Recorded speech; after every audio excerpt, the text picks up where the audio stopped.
Good morning, dear children. Today we will study about pronouns. So let us begin this video.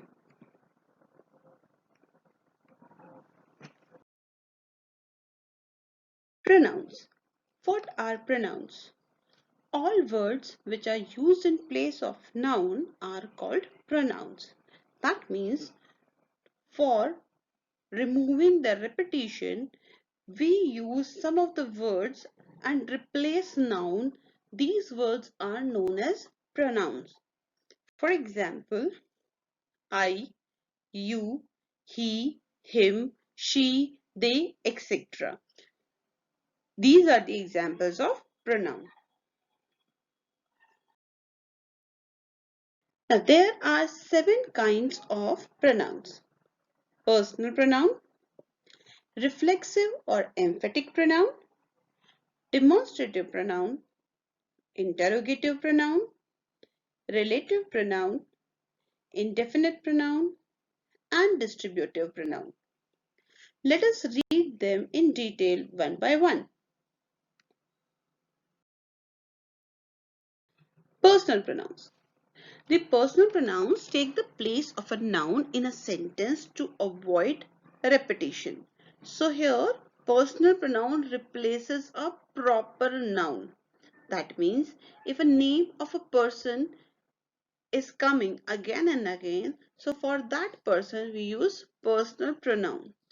Now there are 3 kinds of persons, that is the first person, the second person, and the third person. The other languages which you must have been studying, in that also you must have studied about these persons. So the first person is the speaker. So the person who is the speaker will use the pronouns like I, we, us, mine, our, myself, my, etc. for him or her. Now, the second person is to whom the first person is talking. So for that person, you and your pronouns will be used. The third person is about whom we are talking. So that means this is used for other people. For example, we use the words like he, him, his if it is masculine, she, her if it is feminine, they, them, their if they are plural, and it and its if it is a non-living thing. So these are the 3 kinds of persons.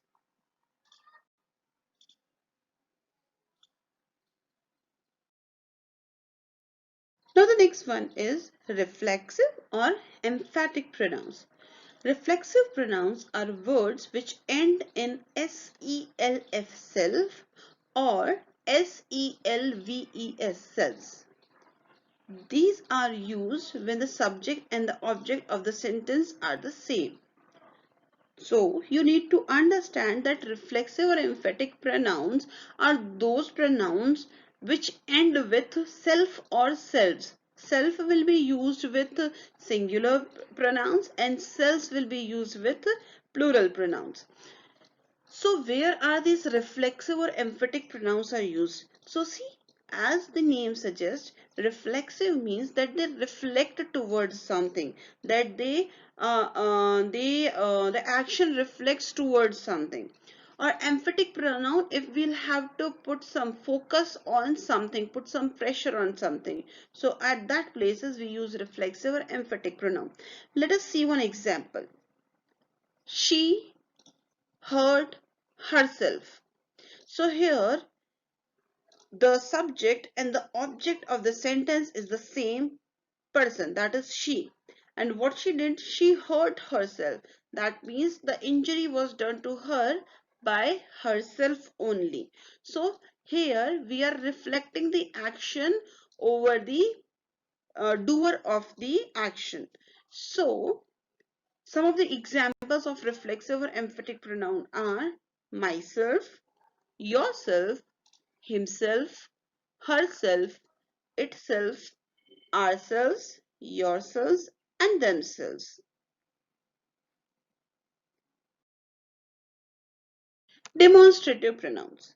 Now, demonstrative pronouns are used for pointing out at a person or thing. So, if we want to indicate towards something or if we want to point towards somebody or something, we use demonstrative pronouns like this, that, these, those. So, I can say it like that.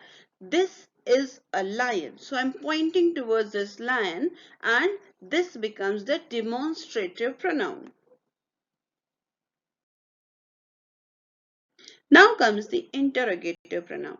Interrogative pronouns are used for asking questions. It is very simple and clear.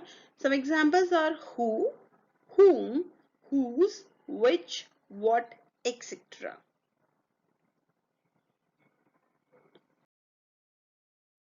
Next is the relative pronoun. Relative pronouns are used for relating nouns in the sentence. That means if in a sentence two nouns are there, we use relative pronoun like who, whom, which and that to relate them. These relative pronouns are placed directly after the noun or a pronoun which they modify. Let us take an example. If I say, this is the boy who stood first in the class. So here the word who is indicating or is telling the relationship between the boy and what he has done in the class. So I repeat the sentence again. This is the boy who stood first in the class. So there is a relationship between the boy and stood first in the class, and this relationship is being made with the help of the word who. So relative pronouns are used for making relations between nouns in a sentence. Indefinite pronoun. Indefinite pronouns are not used for any particular or special person. That clearly means that indefinite pronouns can be used for any person or anything. So there is no particular person or specific thing. For example, anyone. So if I say anyone, it can be anybody. If I say some, that means something, not a specific kind of a thing. If I say everybody, that means that all of them. So here we are not pointing towards any particular person or a thing. So for these kinds of pronouns, indefinite pronoun is used. The last comes distributive pronoun. Distributive pronouns are used for persons or things one at a time. So if there is a group of people, if we want to talk or if we want to address all of them and want to indicate towards each one of them, then we'll use each, every. So that means that in the group of 5 to 6 people, we are particularly talking about each individual. So that for these we use the words each or every.